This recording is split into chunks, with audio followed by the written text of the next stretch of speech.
Welcome to my YouTube channel. Friends, हम लोग पढ़ रहे थे मैथ में परसेंटेज का पार्ट 1 और पार्ट 2 हम पढ़ चुके, आज पढ़ रहे हैं पार्ट 3। फ्रेंड्स, परसेंटेज में पार्ट 2 में ये जो आपके सामने सवाल लिखा है, इसका दो टाइप के होते हैं। इसके पहले जो टाइप है हम पार्ट 2 में पढ़ा चुके हैं। अब देखिए, इसमें हम देख रहे हैं पार्ट जो दूसरे टाइप का सवाल है उसको हम इसमें देखते हैं। देखिए सवाल है क्या, श्याम अपनी आय का 20% भोजन पर, शेष का 25% कपड़ा पर तथा शेष का 10% शिक्षा पर खर्च करने के बाद भी 5400 रुपये बचा लेता है, तो श्याम की मासिक आय क्या है। देखिए इसमें शेष का जो दिया है, इसमें मेन पॉइंट क्या है, शेष का। इसमें जो शेष का दिया, लेकिन जो इससे पहले टाइप उसमें शेष का नहीं था, तो इसमें दो टाइप के आते हैं, दूसरा टाइप का है। देखिए हम आपको पिछले वीडियो में बताए थे कि कोई किसी की भी मासिक आय जो होती है अपने आप में 100% ही होती है। ठीक है, तो हम अपने आप में जो श्याम की मासिक आय कितना है, मान लेते हैं हम 100% है टोटल, अपने आप में पूरी 100% ही होती है। अब देखिए अपनी आय का 20% भोजन पर, 100 में से 20% क्या कर देता है, भोजन पर खर्च कर देता है, फूड पे। अब देखिए शेष का 25% कपड़ा खर्च करता है, तो मान लीजिए 100 का 20% तो खर्च कर दिया, अब बचा कितना, 80 का 25% कपड़ा खर्च करेगा। देखिए 25 चौक को 100, 4 दुना के 8, मतलब कि 20%। ये देखिए शेष का यही मतलब होता है। अगर शेष का बोला है तो 100 पहले था उसका मासिक, पूरा मासिक आय टोटल, अब इसमें से 20% हमने भोजन पर खर्च कर दिया। अब बोला शेष का, तो मतलब 100 में से 20 निकल गया तो 80 बचा। अब 80 का 25% मतलब कि निकला आया 20%। ये कितना किस पे कर रहा है, कपड़े पर खर्च कर रहा है, क्लॉथ पे खर्च कर रहा है। अब देखिए तथा शेष का 10% शिक्षा पर। अब देखिए 80 था, 80 में तो 20 खत्म कर दिया, कितना बचा, 60। अब देखिए शेष का जितना 60 का 10% क्या कर रहा है, शिक्षा पे खर्च कर रहा है। तो देखिए 2 0 से 2 कट गया, मतलब कि 6% वो क्या कर रहा है, शिक्षा पे, एजुकेशन पे खर्च कर रहा है। ठीक है, अब देखिए कि तीनों खर्च किया, अब बचा क्या, बाद में उसके पास कितना बचा, 5400 रुपये बचा। अब देखिए खर्च कितना कर रहा है, 20 40, अच्छा 46% उसने क्या किया, खर्च कर दिया। तो हमारे पास बचा कितना, 100 माइनस 46 कर देंगे तो कितना जो 54% हमारे पास बचा।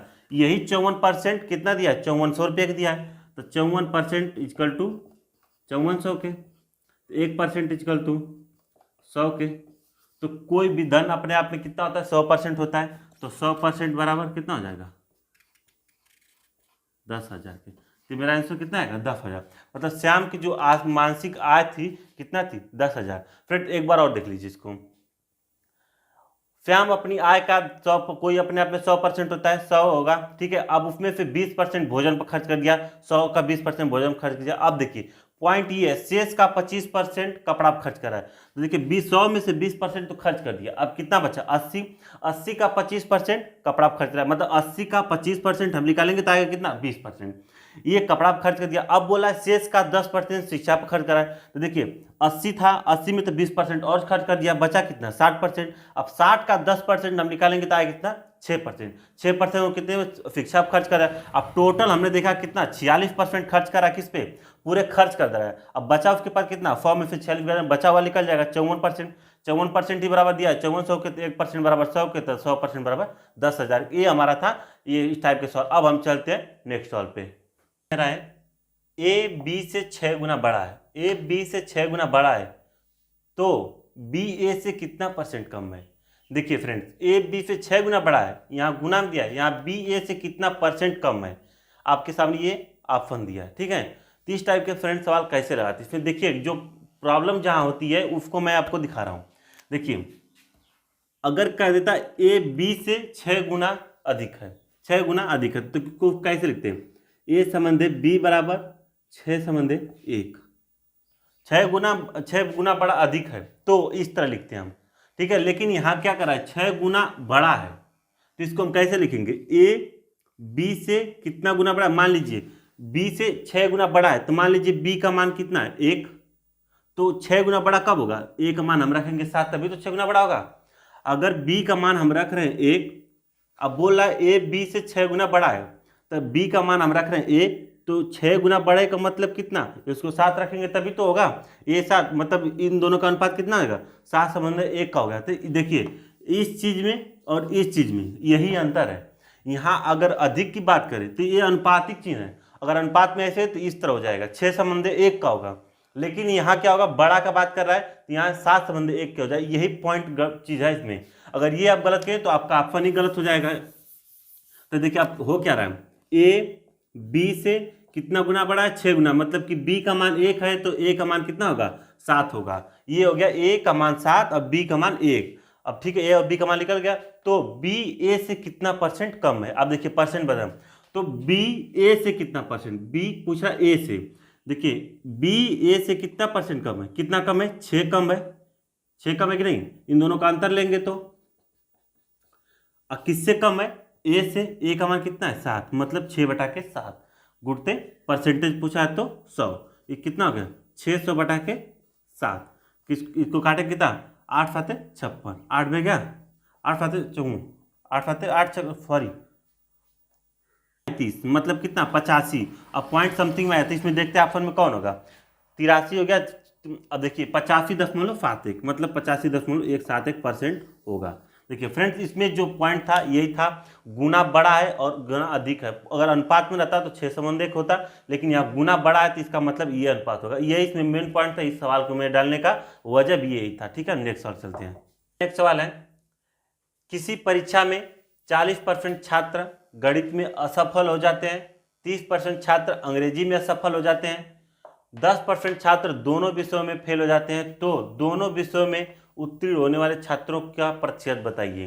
फ्रेंड्स, इसमें 2 टाइप का जो सवाल आता है, अगर वही पूछे इसमें उत्तीर्ण वाले छात्रों की संख्या बताइए। अगर संख्या दिया रहता तो छात्रों की संख्या पूछता है, लेकिन हमें पूछ रहा है उत्तीर्ण होने वाले छात्रों की संख्या, प्रतिशत बताइए। संख्या ना बताए, प्रतिशत बताइए दोनों विषयों में। देखिए इस टाइप के जितने भी सवाल होते हैं हम सबको डायग्राम विधि से अब लगाते हैं। फ्रेंड, डायग्राम विधि से लगाने का मतलब ये होता है कि आप अगर कहीं भी गलत कर रहे हैं तो पूरा आपको मिटाना नहीं पड़ेगा, पूरा आप डिस्टर्ब नहीं होंगे, जहां गलत है उसी को पॉइंट पकड़ लेंगे। और डायग्राम विधि से लगाने का मतलब ये, इसमें आपको कहीं गलत का कोई परसेंटेज नहीं होता है, 0% होती है। ठीक है, नथिंग के बराबर गलती होगी। अब देखिए मैं आपको डायग्राम विधि से समझा रहा हूं। देखिए क्या कह रहा है, किसी परीक्षा में 40% छात्र गणित में, देखिए ये मैथ मान लीजिए, 40% छात्र क्या हो गणित में सफल हो गए, 30% छात्र इंग्लिश में। ठीक है, इंग्लिश मान लीजिए 30% छात्र इंग्लिश में असफल हो जाते हैं, 10% छात्र दोनों में असफल हो जाते हैं। देखिए मतलब इस दोनों का 10% छात्र इन दोनों में असफल हो जाते हैं। ये मेरा डायग्राम बन गया, तो असफल हो जाता है। तो दोनों विषय में उत्तीर्ण होने वाले छात्रों का प्रतिशत बताइए। देखिए अब देखिए दोनों, मतलब कि 40% बोला है मैथ में, 10% दोनों में, 30% इंग्लिश में। ठीक है, लेकिन अब देखिए ओवरऑल हो कितना गया, 40 10 50 हो गया, लेकिन नहीं बोला है मैथ में कितना बोला है 40, तो मतलब कि 10 इसमें से निकालेंगे, 40 में तो इसमें माइनस कर दें, अर्थात 30% ओवरऑल, मतलब ओनली मैथ में 30% है और 10% ओवरलैप में है, दोनों में है। तो अब कितना हो गया, 10 30 ये 10 ये 40 हो गया कि नहीं इसका मैटर। अब देखिए अब इसी तरह इसमें देखेंगे, इंग्लिश में बोला 30%, तो यहाँ कितना होगा 20% होगा। क्यों कि 30 में से 10 घटाएंगे तभी तो। अब देखिए 30% इंग्लिश में बोला है तो 20% ये और 10% इसमें भी तो है, तो 10 इसमें 20 इसमें, अर्थात इंग्लिश में भी हो गया 30। ये नहीं कि इसमें से देख लेंगे, अब 30 10 40 इसका हो गया मैथ का, 20 10 30 इसका भी हो गया। अब इस तरह हो गया। देखिए अब क्या हुआ कि जो ओरिजिनल आ गया मेरा 30 10 40 और 20 60% क्या हुए छात्र फेल हो गए, मतलब कि अनुत्तीर्ण असफल है। अब पूछ रहा है तो उत्तीर्ण हुए छात्रों की संख्या प्रतिशत बताइए। तो 100% माइनस 60 में घटा देंगे, कितना 40% छात्र क्या हुए उत्तीर्ण हुए थे। दोनों विषयों में कितने परसेंट छात्र होते हैं, उत्तीर्ण 40% होंगे। देखिए एक बार मैं आपको फिर से समझा रहा हूं, ठीक है, इसको आप मिटा दीजिए। देखिए बोल क्या रहा है,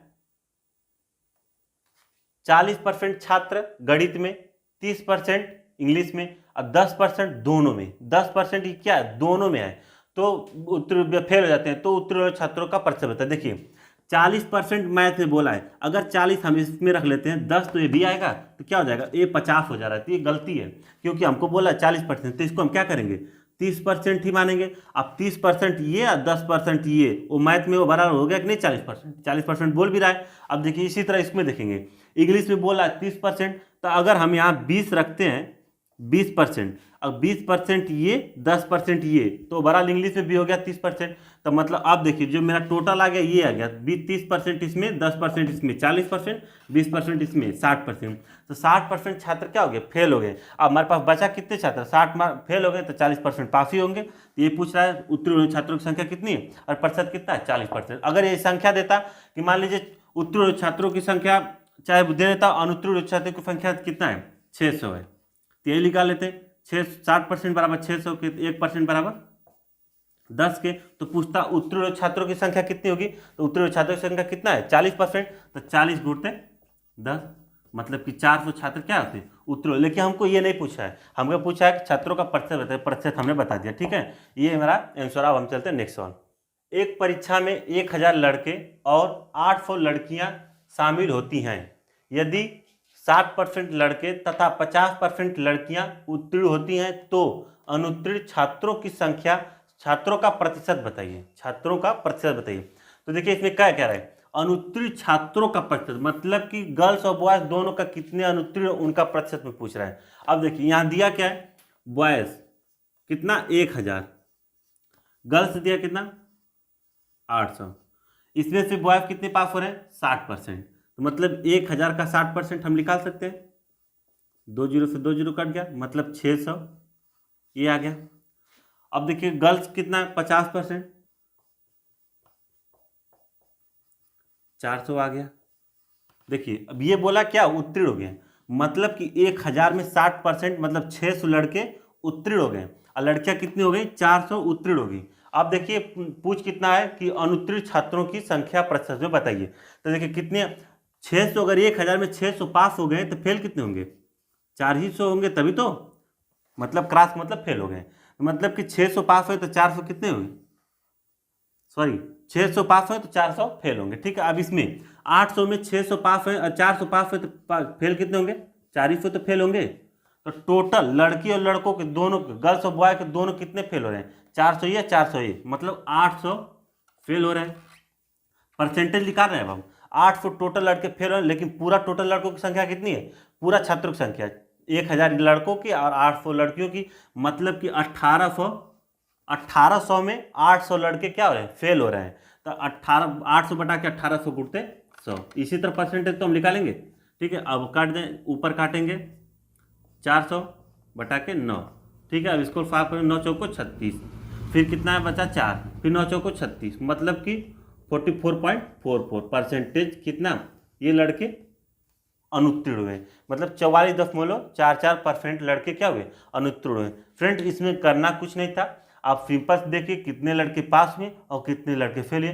टोटल देखिए मिस्टेक यहाँ होता है, छात्रों की संख्या पूछ रहा है, तो टोटल छात्रों की संख्या 1000 लड़के और 800 लड़कियां, मतलब छात्रों की संख्या पूरा 1800। 1800 का कितना परसेंट, 800 बटा 1800 बटा इतना, सॉल्व करेंगे 44.44। अब चलते हैं हम नेक्स्ट सवाल पे, हम चलते हैं नेक्स्ट सवाल। दो संख्याएं तीसरी संख्या से क्रमशः 15% 20% कम है तो पहली संख्या दूसरी संख्या का कितना परसेंट। फ्रेंड इस टाइप के सवाल बहुत एग्जाम में आते हैं। देखिए इसमें कुछ नहीं, जैसे बोला वैसे आप बस संख्याओं को सही ढंग से आप बैठा लीजिए तो आपका आंसर आ गया। देखिए क्या कह रहा है, दो संख्याएं, देखिए पहली संख्या दूसरी संख्या तीसरी संख्या की बात कर रहा है, तीसरी संख्या हम ले लेते हैं। दो संख्याएं तीसरी संख्या से क्रमशः 15% और 20% कम है। मान लेते हैं हम तीसरी संख्या कितना है, 100% है, ठीक है।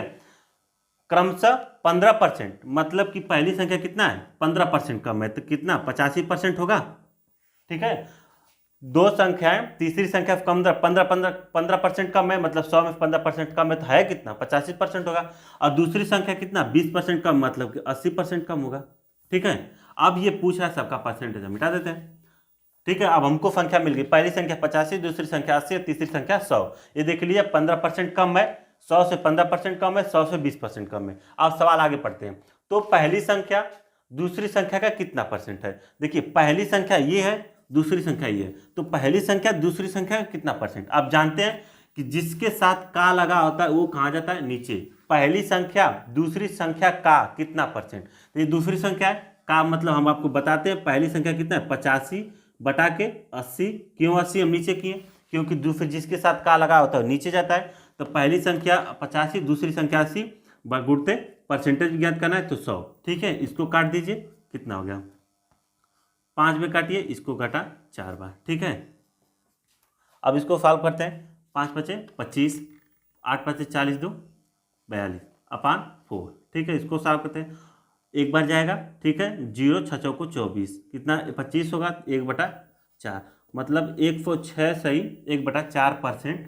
पहली संख्या दूसरी संख्या का कितना परसेंट है, 106 सही 1/4% है। तो इसमें कुछ नहीं है, आप संख्याओं को मानिए, जो संख्या बोला उसको 100 मानिए, उससे जितना घटा के बोला है जितना बढ़ा के बोला उसको उसी हिसाब से सेट करिए। ये आप बन गया तो ये तो आप पुरानी विधि है, ये तो बेसिक चीज़ है, आप निकाल सकते हैं। अब चलते हैं अब नेक्स्ट सवाल पे। तो फ्रेंड ये था पहली संख्या और दूसरी संख्या जो सवाल थे, इसमें हम बताए थे आपको स्टार्टिंग में हम पढ़ेंगे क्या, 0 से लेकर आगे 100 ऊपर तक ऊंचाई तक जाएंगे, मतलब मॉडरेट टाइप के सवाल पढ़ेंगे। फ्रेंड अब तक हम लोग क्या पढ़े थे, धीरे धीरे हम लोग सवाल का जो लेवल है बढ़ाते जा रहे हैं। देखिए जो पिछला सवाल था, अब इस सवाल में देखिए कितना अंतर है। ये जो सवाल एग्जाम में बहुत आते हैं, क्योंकि इस टाइप के सवाल एग्जाम बहुत उलझा देते हैं। आप देखिए अब इस टाइप के सवाल को हम कैसे सॉल्व करते हैं, बहुत आसानी ढंग से। ठीक है सर, देखिए पहली संख्या दूसरी संख्या से 45% कम है, तो हम बनाते हैं पहली संख्या, ये बनाते हैं दूसरी संख्या। पहली संख्या दूसरी संख्या से 45% कम है। ठीक है, ये कितना, ये हो जाएगा 100, ये होगा 45% कम है, तो मतलब 55%। इसको हम काट देते हैं, 11 पाँचे 55 और 20 पाँचे 100, मतलब ये संख्याओं का अनुपात कितना आ गया 11:20। अब देखिए आगे क्या बोल रहा है, तथा दूसरी संख्या तीसरी संख्या से 20% अधिक है। अब देखिए दूसरी संख्या तीसरी संख्या से कितना अधिक है 20%, मतलब कि तीसरी संख्या होगी कितना 100, तो ये 20% अधिक होगी, तो ये कितना होगी 120 होगी कि नहीं। दूसरी संख्या तीसरी संख्या से 20% अधिक है, अधिक की बात कर रहा है, मतलब हम तीसरी संख्या को 100 मान ले तो इससे 20% अधिक है तो 120 होगा। अब इसको हम सॉल्व कर लेते हैं, कितना 0 से 0 कट गया, 6 समंदे 5। देखिए अब यहाँ आ गया हमको दूसरी और तीसरी का अनुपात आ गया 6 समंदे 5, और पहली और दूसरी का अनुपात मिल गया 11 समंदे 20। अब हमको दोनों का अनुपात मिल गया। फ्रेंड अब देखिए हमारा कॉमन क्या है, बीच वाली जो दूसरी संख्या यही कॉमन है। हम ऐसा करते हैं कि जो बीच में है, यहाँ 20 है यहाँ 6 है, कुछ हम ऐसा करें कि दोनों सेम हो जाए। तो इसमें हम किसका मल्टीप्लाई कर दें, इसमें कुछ का मल्टीप्लाई कर, दोनों सेम हो जाए। देखिए हम करते क्या है, अगर इसमें हम पूरे में 3 का मल्टीप्लाई कर देते हैं और इसमें पूरे में हम कितना 10 का मल्टीप्लाई कर देते हैं, तो देखिए 20 × 60, ये कितना हो जाएगा 60 हो जाएगा, और यहाँ 10 टका 60, मतलब ये भी 60 हो गया। हमको दूसरी संख्या कॉमन करना है, मतलब ये भी 60 हो गया, ये भी 60 हो गया। अब देखिए 3 का मल्टीप्लाई 11 में भी करेंगे तो 11 × 33, ये हो गया 33 समंदे 60। अब ये 10 × 60, अब फिर इसका भी मल्टीप्लाई कर 10 × 5 = 50, मतलब कि हो गया कितना हो गया 50, 60 समंदे 50। अब देखिए मेरी कॉमन क्या हो गया 60 60 कॉमन हो गया कि नहीं, यही दूसरी संख्या हमारा जो मेन अब अनुपात तो क्या हो गया, पहली समंदे दूसरी समंदे तीसरी का अनुपात कितना हो गया 33 समंदे 60 समंदे 50 का, ये मेरा मेन अनुपात आ गया। अब देखिए क्या कर रहा है सवाल, आगे चलते हैं। तो प्रथम दो संख्याओं का औसत तीसरी संख्या का कितना % कम है। तो देखिए प्रथम दो संख्याओं का औसत, प्रथम दो संख्या पहली संख्या ये है, दूसरी संख्या ये है, इसी दोनों का औसत क्या से निकालते हैं, दो संख्या है तो दोनों संख्याओं का योग बटा के 2, तो दोनों का कितना आ गया 3, ये हो गया 36 9 बटा के 93 बटा के 2 अनुपाते 50। पूछा है तीसरी संख्या से कितने % कम है। देखिए 93 बटा के 2 समझ 50 से कितने % कम है। तो देखिए इस टाइप के जब आते हैं, अगर भिन्न में आ जाए तो इस टाइप के अगर परसेंटेज में बात सवाल पूछे, आंसर परसेंटेज में दिया हो और हमारा निकल जाए भिन्न में, अब हमको कम या बेसी निकालना, तो देखिए क्या करते हैं, इस 2 का मल्टीप्लाई आप सीधे इसमें कर दीजिए, कितना हो जाएगा, ये हो गया 100। अब हम ऊपर लिख देते हैं, देखिए ये कितना हो गया 93 समंदे, ये इसको मल्टीप्लाई उधर कर देंगे 100। ठीक है, ये मेरा आ गया। अब पूछा ये पहली संख्या है, अब ये दो संख्याओं का औसत हो गया, ये तीसरी संख्या है। पूछ रहा है दो संख्याओं का औसत तीसरी संख्या से कितने % कम है। तो कितने % कम है, देखिए कितना कम है, अंतर हम निकालते हैं। जब कम या अधिक की बेसी काम बात करें, जब भी कम या अधिक की बात करें तो वहां हम क्या निकालते हैं, अंतर। तो यहाँ देखिए कम या अधिक की बात करें तो अंतर निकालेंगे, अंतर कितना आ जाएगा 7। अब पूछ रहा है किससे कम है, प्रथम दो संख्याओं का औसत तीसरी संख्या से कितने % कम है, कितने % किससे कम है, तीसरी संख्या कितना है 7 है, बटा के 100 गुणते 100, 100 से 100 कट गया कितना आंसर आ गया 7% कम है।